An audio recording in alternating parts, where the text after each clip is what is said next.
Bienvenidos a la entrevista de los amigos de Israel aquí en el canal de Haverim Israel. El día de hoy tenemos una entrevista bastante interesante. Es una entrevista a dos personas cuyo testimonio y cuyos comentarios son importantes y relevantes para el tiempo de hoy. Vamos a investigar un poco en la historia y vamos a alumbrarla a la luz de la realidad. Nos acompaña el día de hoy Michelle Reich, directora del Museo Interactivo Judío. ¿Cómo estás, Michelle? Muchas gracias por estar con nosotros. Gracias a ti por invitarnos, de verdad es súper un honor y muy necesario, creemos, en estos momentos hablar de estos temas. Gracias. También nos acompaña la señora Ana María Barenberg. Ella se encuentra con nosotros el día de hoy también, y ella es una persona muy particular y a quien tengo el honor de poder conocer a través de este medio. Ella es una sobreviviente del Holocausto. ¿Cómo está, señora Ana María? Muchas gracias. Me gusta conversar con la gente de las nuevas generaciones y es un gusto para mí. Gracias por convidarme. Una Gracias a gran usted. oportunidad que tengo. Muchas gracias, señora Ana María. Estimada Michelle, es interesante que el Holocausto fue sin duda el mayor pogromo de la historia y uno de los genocidios más grandes de los que se tenga registro. 6 millones de judíos fueron asesinados por el mero hecho de ser judíos, producto de la infame solución final del nacionalsocialismo. Sin embargo, hoy en día, a 75 años de que haya terminado la Segunda Guerra Mundial, los judíos han hecho uso de su derecho a la autodeterminación y han fundado su propio país, el Estado de Israel, en Medio Oriente. Israel es la única democracia del Medio Oriente y es un país en progreso, bastante desarrollado, que impresiona al poder conocerlo. Al parecer, los horrores del pasado ya son parte de una pesadilla de la cual ya se ha despertado. ¿No convendría, Michelle, dejar atrás lo que es el pasado? ¿No convendría mejor olvidar lo que aconteció, lo malo, triste y feo de la historia? ¿Por qué se hace necesaria la memoria? ¿Por qué es necesario recordar? Excelente pregunta. Primero quiero hacer una acotación, que el Holocausto no fue un pogrom. Un pogrom es una especie como de acto terrorista. Se juntan las personas, van a una aldea, la destruyen, saquean, violan, Sí. asesinan en un momento dado. El Holocausto es efectivamente un genocidio planificado, burocrático, que viene del Estado, que ocurre en un periodo de tiempo y que tiene por fin exterminar por completo, borrar de la faz de la tierra a un grupo humano, en este caso a los judíos. También otras minorías sufrieron durante el Holocausto, por supuesto. Y sobre por qué no dar vuelta a la página, así entendí la pregunta, me gustaría dar vuelta a la página, me encantaría poder decir, mira, después del Holocausto se crearon las Naciones Unidas, se proclamaron los derechos humanos del hombre, se crearon leyes internacionales para juzgar a los criminales de guerra, se invirtió en prevención de genocidios, en educación, se hicieron leyes para proteger a los refugiados, y el mundo ha cambiado. Así que demos vuelta a la página. Pero, lamentablemente, a pesar de que esas cosas sí ocurrieron y el mundo ha mejorado, no hemos logrado prevenir los genocidios. Han ocurrido otros genocidios después del Holocausto.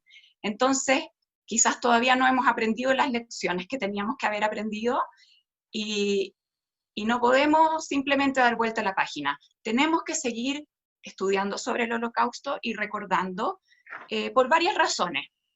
Uno, para que la historia no se repita. El Holocausto es una advertencia para nosotros hoy sobre hasta dónde puede llegar el ser humano. No seres humanos que estaban enfermos psiquiátricos, personas que eran racionales, que vivían en un mundo súper civilizado como el nuestro, y las advertencias hay que repetirlas todo el tiempo. También es interesante notar que en el Holocausto, a diferencia de otros fenómenos históricos terribles que han ocurrido en la humanidad, y a pesar de que ocurrió solo hace 80 años, o sea, es una historia reciente, hay personas o grupos pequeños y no avalados por ninguna universidad seria o academia que nos tratan de convencer de que esto no ocurrió, que a la señora Ana María no le ocurrió lo que ella va a contar, que a su papá no lo tomaron prisionero por ser judío. Entonces, ¿qué pasa si no seguimos estudiando y recordando? Vamos a creer que quizás no ocurrió, o que en verdad no fue tan así, o relativizar los hechos, y eso es muy peligroso, porque la historia se puede volver a repetir, y porque, ¿cuál es la alternativa? Es verdad que da pena recordar, es verdad que da miedo pensar que el ser humano puede llegar a ser así, pero la alternativa a la tristeza y al miedo es el olvido. Y yo por lo menos prefiero vivir sabiendo que hay cosas malas en el mundo y que yo puedo hacer algo para combatirlo, que yo puedo ser parte de la solución, a vivir así como un pajarito y pensar que las cosas son solo de aquí en adelante. Las cosas son de aquí en adelante, pero también son de aquí para atrás. Y eso también nos forma como personas. O sea, nosotros como chilenos somos de aquí para adelante y somos de aquí para atrás. Tenemos que tomar lo que nos enseña la historia para poder construir un mejor futuro. Sí, concuerdo totalmente contigo, Michelle. Es parte de nuestra historia, de lo que uno es, de nuestra esencia, de nuestras raíces, de lo que se escribe antes que escribamos nosotros. Esto es así, es importante que podamos resaltar este hecho que no fue tan antiguo, es decir, solamente como has puntualizado, solo hace 80 años que se acabó. Por lo tanto, esto es reciente, Y señora Ana María Barenberg, consultarle a usted, quizás es complejo hablar de esto y la verdad es que no es tan fácil consultarlo, pero cuéntenos un poco acerca de su historia. Cuéntenos acerca de su interesante historia. ¿Cómo fue que se dieron los hechos para usted y su familia? ¿De qué manera usted logró sobrevivir con este recuerdo tan complejo de la Segunda Guerra Mundial? Mira, yo nací en Berlín en el año 1930, en una familia judía. Todos mis abuelos y bisabuelos habían sido judíos y no dudábamos de nuestro judaísmo, pero también nos sentíamos alemanes. Mi papá y unos tíos estuvieron en la guerra del 14 defendiendo a Alemania como héroes. Mi papá recibió la Cruz de Honor, ¿cómo se llama eso?, del ejército alemán, y el hermano de él murió por Alemania. Así que éramos en realidad patriotas. Yo no había nacido todavía. Yo nací en el 1930 y no tenía problemas de ninguna especie como para juntarme con compañeros que fueran de otras creencias. Eso no se notaba y no se sabía. Esto empezó en realidad con Hitler, y yo vine a despertar de mi sueño de niña regalona el 9 de noviembre de 1938. Tocaron el timbre en nuestro departamento. Como a los judíos ya no se les permitía tener personal doméstico, yo abrí la puerta, tenía 8 años, y lo único que vi fueron bototos negros y voces de mando. Me asusté muchísimo porque no sabía qué estaba pasando. Y ellos eran soldados de la SS. Me preguntan por mi padre, pero con una voz que me dejaron muy asustada. En el entretanto, que yo abrí la puerta, se asomaron mis padres y ellos dicen, nosotros queremos llevarnos a tu padre. Mi papá, como te digo, como había sido soldado alemán, dijo, pero si no hay ninguna razón para que me detengan, yo soy un ciudadano que cumple con sus obligaciones, no, mi negocio, no tengo deudas con impuestos, no he cometido ninguna estafa, no hay ninguna razón para que ustedes me lleven. Nosotros tenemos órdenes. Heil Hitler. Eran como 3 o 4 personas. Él en ese momento llamó a su jefe que había tenido durante la guerra. Éramos amigos de este señor que no era judío, y le dijo, mira, aquí hay unos soldados de la SS que me quieren llevar detenido. ¿No puedes tú intervenir y decirles que me conocen como una persona honrada y derecha? Le pasamos el teléfono, pero los soldados dijeron, nosotros cumplimos órdenes. Y se llevaron a mi papá tal como estaba, alcanzó a poner el abrigo y se lo llevaron. Y quedamos, mi mamá y yo era hija única, desolados en la casa. ¿Qué había pasado? Llamamos a los amigos y a los parientes, y al unismo, como son de organizados los alemanes, se habían llevado todos los hombres de la casa, estaban incendiando todas las sinagogas de toda Alemania, no solamente de Berlín, y rompiendo los cristales de los negocios de los judíos. Por eso se llama la noche de los cristales rotos. Ese fue en realidad el momento que me cambió la vida, porque yo había vivido en una bolita de cristal, hija única de familia acomodada, unida, cariñosa, y ahí empezó a cambiar mi vida. Mi mamá le dieron depresiones, como a todas las mujeres que pasaron por la misma situación, y empezamos para poder salir de un campo de concentración, porque mi papá se lo llevaron a Sachsenhausen, que era un campo de concentración, no de exterminio. Los campos de exterminio empezaron en realidad en los años 42, 41, 42, porque ya no hallaban qué hacer con tantos judíos en los campos de concentración. Entonces ahí fue el momento en que construyeron las cámaras de gas y los campos de exterminio, donde los torturaban hasta que se morían.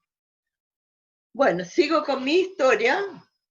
Mi mamá consiguió, seguramente con mucha plata y cuñas y relaciones afuera, consiguió una visa para mi papá. Con una visa uno podría tal vez liberarlo del campo de concentración. Consiguió una visa con un amigo que vivía en Inglaterra, y mi papá llegó a la casa, harapiento, sucio, demacrado, con una herida, pero llegó. Cuando él vio la visa, que era para una persona, entonces mi papá dijo no. O nos vamos los tres a otro país, o los morimos los tres. Seguimos en Berlín. Mientras tanto, los alemanes dieron órdenes que los judíos tenían que entregar toda la platería, es decir, los candelabros, los platillos, todos los adornos que tenían las familias en ese tiempo, las joyas, las radios, los relojes, que en ese tiempo tenía mucho valor eso. No como ahora que todos tenemos relojes y todos tenemos televisores. Eran otros tiempos, 75 años, 80 años atrás. Yo tenía una abuela que estaba viviendo en Holanda y ella se acordó que mi mamá tenía una compañera de colegio que había emigrado por amor a Chile. Y ella nos consiguió unas visas a Chile, pero nosotros no estábamos en conocimiento de eso, así que como habíamos conseguido unas visas a Haití, nos embarcamos en Génova, tomamos un tren de Berlín a Génova. Eso también es una historia tal vez demasiado larga. Y en Génova tomamos el barco Conte Grande y nos embarcamos hacia Haití. Sin embargo, cuando llegamos al canal de Panamá, nos llegó al barco un telegrama, porque esa amiga compañera de mi mamá nos había conseguido visas para Chile. Fuimos al consulado con ese telegrama, de que fuéramos al consulado chileno. Fuimos al consulado y nos dijeron, oh, gran sorpresa, teníamos visas para Chile. No conocíamos Chile, no sabíamos el idioma, no sabíamos ni dónde quedaba. De ahí llegamos a Chile. En Panamá nos cambiamos de barco, del barco italiano al barco Copiapó. Y ahí ya me pude dar cuenta, en realidad, y esa parte me emociona mucho, cómo es el chileno. Nos acogieron con los brazos abiertos, dándonos la mejor comida posible y acogiéndonos con mucho cariño. Bueno, si quieres te sigo el cuento. Desgraciadamente, nuestra familia quedó toda en Alemania. Los hermanos de mis padres, mis abuelos, mis primos, todos quedaron en Alemania y todos murieron en cámara de gas o en Theresienstadt torturados. Si tú quieres me haces preguntas porque yo en realidad no sé cuál es la parte que más te interesa. Toda su historia es interesante, señora Ana María, realmente sobrecogedora. Y a sus 8 años le tocó hacer este viaje tan tremendo desde Europa, Génova, Italia, hasta América Latina, lo que significó para usted, me imagino. Son como 3 semanas. Claro. Sí, un shock, un cambio enorme, algo que evidentemente cambia para siempre la vida. Te cambia para siempre la vida.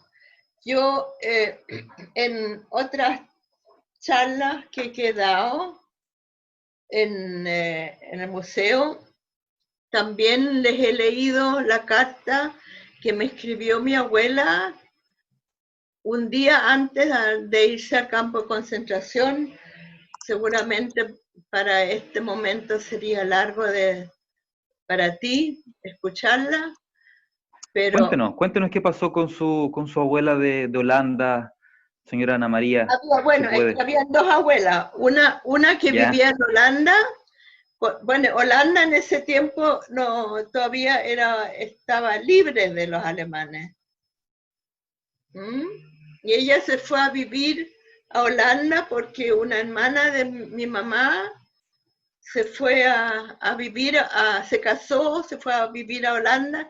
Entonces esa abuela se fue a Holanda y de ahí empezó a hacer los trámites con esa amiga de Chile. Pero la otra abuela, la mamá de mi papá, tenía en ese tiempo 75 años, digamos en los años 39, 40, y en ese tiempo una señora de 75 años era realmente una anciana, y mi papá pensó, no puedo llevármela a ningún país extraño, donde no conozco el idioma, no tengo trabajo, no tengo casa, y a una señora que está pensionada ya, no le van a hacer nada. Así que cuando yo tenga ya mi casa, me la traigo. Y no fue así, porque se la llevaron, a pesar de su edad, se la llevaron al campo de concentración.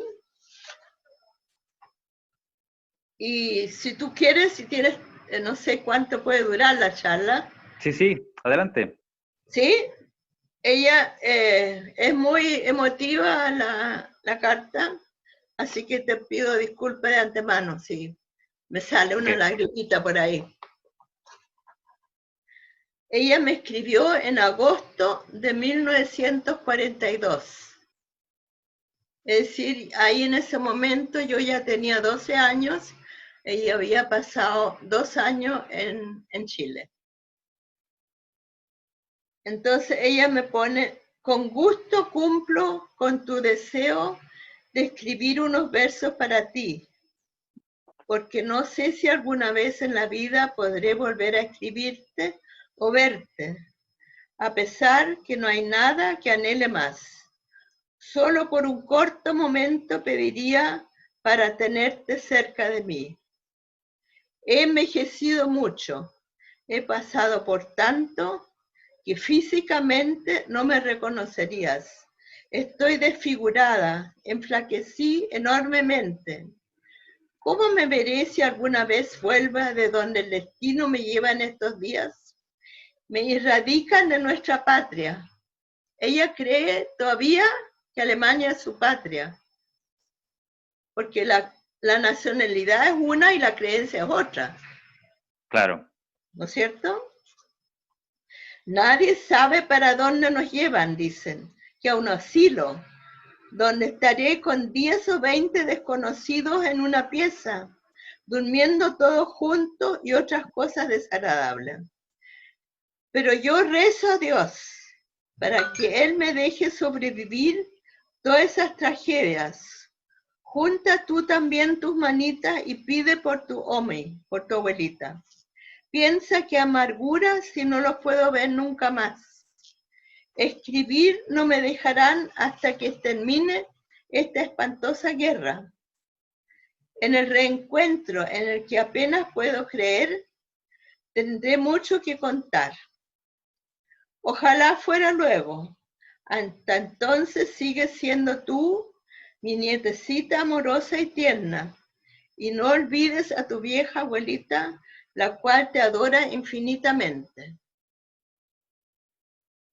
De ahí, al día siguiente, se la llevaron a Theresienstadt. Según las estadísticas, porque los alemanes todos lo tenían por escrito, que supe después de la guerra a través de la Cruz Roja, ella falleció en el camión en que llevaron a la gente. Yo tuve una niñez con padre y madre que me quería muchísimo, sin abuelos, sin primos, sin tía, sin ex compañeras de colegio.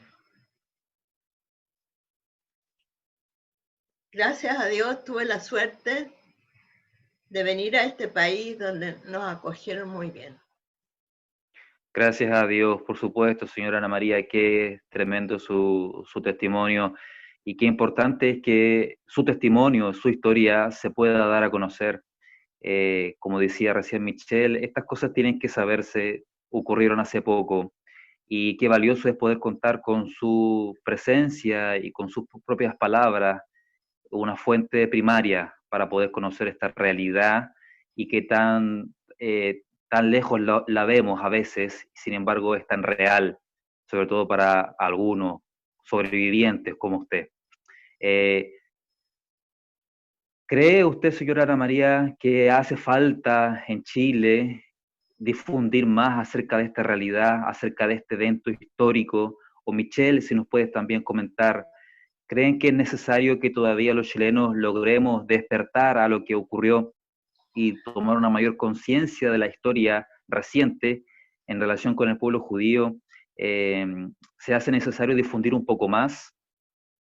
Yo creo que desde los gobiernos debería hacerse muchísimo más, que internacionalmente debería haber un día de la Shoah, que en los colegios debería haber un estudio que estuviera dentro del horario educacional, porque a pesar de todo lo que pasó, de los 6 millones que fallecieron, hay gente que lo niega. Y eso es lo que tenemos que tratar de ver, que fue una realidad. Y por eso estoy aquí todavía, para poderlo difundir. Fue verdad. ¿Cómo puede haber tanta maldad en este mundo? Y es contra los judíos y contra muchas minorías hasta el día de hoy. Yo creo que sí, que deberías enseñarlo en los colegios, tal como enseñan las cruzadas o las guerras que han habido. Deberían haber una parte en las historias donde enseñan mucho más sobre ese tema. Concuerdo plenamente con usted, señora Ana María. Estimada Michelle, el Museo Interactivo Judío hace también una labor, así como lo que menciona la señora Ana María, con colegios, con establecimientos, algo así. Sí, por supuesto. De hecho, la misión del museo es mostrar lo que ocurrió en el Holocausto. También tenemos otro recorrido que habla sobre la historia del pueblo judío, pero ambos recorridos tienen que ver con difundir el valor de la democracia. ¿Por qué tenemos que cuidar la democracia que tenemos?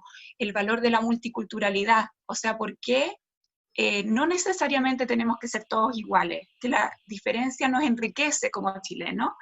¿Qué significa ser chileno? Y cómo una minoría, en este caso los judíos, pueden mantener su identidad al mismo tiempo de estar integrados con la sociedad. Y yo estoy muy de acuerdo con la señora Ana María de que sí falta hacer más. El museo es un grano de arena en todas las cosas que se pueden hacer. Los profesores sí enseñan, pero la verdad que ellos tienen un desafío tremendo, que es pasar una cantidad enorme de contenido en muy poco tiempo. Por eso el museo también complementa eso y los ayuda con recursos educativos que nosotros tenemos en el sitio web, con charlas que vamos a hacer en los colegios y con el museo mismo, que los jóvenes vienen con su colegio. Y quiero reforzar la idea que decía la señora Ana María, que es muy importante, porque la gente sabe poco. Nosotros hemos comprobado que la gente sabe poco con encuestas y como con lo que llegan al museo, los jóvenes, incluso los profesores, tienen como conceptos medio mezclados a veces, o a veces no saben nada, así, ¿a qué me trajeron acá? Y la pena de no estudiar estos temas es que se pierde una gran oportunidad, se pierde una oportunidad no solamente de saber la historia, sino que también perdemos la oportunidad de usar el Holocausto como una forma de aprender cómo ser mejores ciudadanos, cómo ser más resilientes. O sea, ahora con lo poquito que escuchamos a la señora Ana María, es una historia de resiliencia, por eso su libro se llama El ave fénix. Ella a pesar de todo el dolor, es feliz y formó una familia que a veces uno podría decir, ¿cómo lo logró ella y tantos otros sobrevivientes que hicieron sus vidas en otros países, partieron de cero, y ahí hay lecciones importantísimas que aprender y que no deberíamos dejar pasar. Quiero aprovechar de decir que la señora Ana María, además de escribir un libro con sus memorias que se llama El Ave Fénix, tiene un documental cortito que dura 20 minutos, que está en YouTube, en el canal de YouTube del Museo Interactivo Judío. El documental se llama El Ave Fénix. Si buscan Museo Interactivo Judío, Ave Fénix, algo así, les va a aparecer con la historia de ella. Porque como te digo, o sea, es una historia que nos enseña a ser más empáticos con las minorías. Hoy día que tenemos tantos migrantes, que tenemos gente que está sufriendo, tenemos que ser más empáticos, tenemos que ser parte de las soluciones que dentro de nuestras posibilidades, y de eso también nos habla el Holocausto, cuando aprendemos que, por ejemplo, hubieron personas que, sin ser judíos, arriesgaron sus vidas para salvar a otros, así como Oskar Schindler, que podemos ver en la lista de Schindler, una película excelente, como María Edwards, una chilena que salvó a alrededor de 80 niños, una historia no tan conocida quizá, y tantos otros. Entonces aprendemos que a pesar de que las cosas pueden ser muy difíciles, sí se puede hacer algo para combatir las injusticias. Entonces eso es algo que está completamente actual hoy en día. Así que yo creo que hay que seguir estudiando, hay que leer libros sobre el tema. Este es el genocidio más documentado que tenemos en la humanidad. Los nazis sacaron películas, sacaron fotos, dejaron todo ordenado, como dice la señora Ana María, y hay cientos de películas, hay testimonios de sobrevivientes, pero no hay que ver esas películas como diciendo, oh, qué terrible lo que pasó. Yo creo que hay que ver esas películas y leer esos libros para ver cómo soy yo, cómo me enfrento yo a esa realidad, qué hubiese hecho yo, qué puedo hacer yo hoy con las cosas que están pasando hoy en día. Sobre todo cuando estamos en crisis, hay un peligro latente de que surjan populismos, como ocurrió en Alemania, donde había como las condiciones perfectas para que surgiera un líder como Hitler. Claro. Entonces tenemos que estar más alertas que nunca y estar todavía más interesados en aprender de estos temas y conocer las historias como la de la señora Ana María, que tenemos, como decías tú, la suerte de tenerla y la suerte de que ella quiera compartir su testimonio. Hay algunos sobrevivientes que hay que respetarlos, sí, obviamente, que no quieren hablar. ¿Y qué va a pasar quizás en 20 años más cuando no tengamos estas fuentes primarias y solo nos tengamos que basar en libros y en películas? Entonces tenemos una responsabilidad también, yo por lo menos me siento con la responsabilidad de continuar con este legado. Pero no solamente yo porque soy judía, sino que deberíamos todos tener esa responsabilidad, porque el Holocausto no le ocurrió a los judíos, es una herida que le ocurrió a la humanidad. Todos fuimos, todos somos, a todos nos ocurrió, es algo que le ocurrió a la humanidad y no debemos olvidarlo. Tremendo, el Holocausto le ocurrió a todos, es una herida de la humanidad. Qué interesante frase. Michelle, ¿dónde está ubicado el Museo Interactivo? ¿Cómo se puede llegar a él, bueno, una vez que abra su función nuevamente? Sí, el museo está en la comuna de Lo Barnechea, es gratuita la entrada, cuando se pueda entrar, y para venir hay que hacer una reserva previa, tanto para colegios como para personas particulares, hay que hacer una reserva en el sitio web que es MIJ, como Museo Interactivo Judío.cl, mig.cl, pero por mientras, lo que estamos haciendo son una serie de charlas online, gratuitas, abiertas a todo público. Si nos siguen en redes sociales, estamos en todas las redes sociales, ahí anunciamos cuáles son nuestras charlas, y estamos haciendo por ahora 3 a la semana, sobre Holocausto, sobre judaísmo, sobre cultura judía en general. Han tenido mucho éxito, cada vez vienen más personas, y es una forma de seguir conectados y seguir aprendiendo. Fantástico, yo estuve también en una de esas charlas ahí conectado. Estimada Michelle, muchas gracias por este tiempo. Gracias por hacer esta entrevista y por presentarnos a la señora Ana María. Señora Ana María, muchas gracias por su testimonio. Esperamos conseguir su libro también. Y gracias por la valentía, por el buen humor, por la disposición de poder relatar su experiencia a las nuevas generaciones de este país y del mundo. Tenga por cierto que este testimonio estará disponible en internet y mucho más lo podrán escuchar. Gracias por escucharme, una buena oportunidad. Así a ver si colaboramos con un granito de arena para que este mundo sea mejor. Por supuesto, esa es nuestra intención. Muchas gracias, señora Ana María, que esté muy bien. Gracias, Michelle, un abrazo enorme para ti, mucho éxito en todo. Gracias, Felipe, bendiciones. Shalom. Shalom.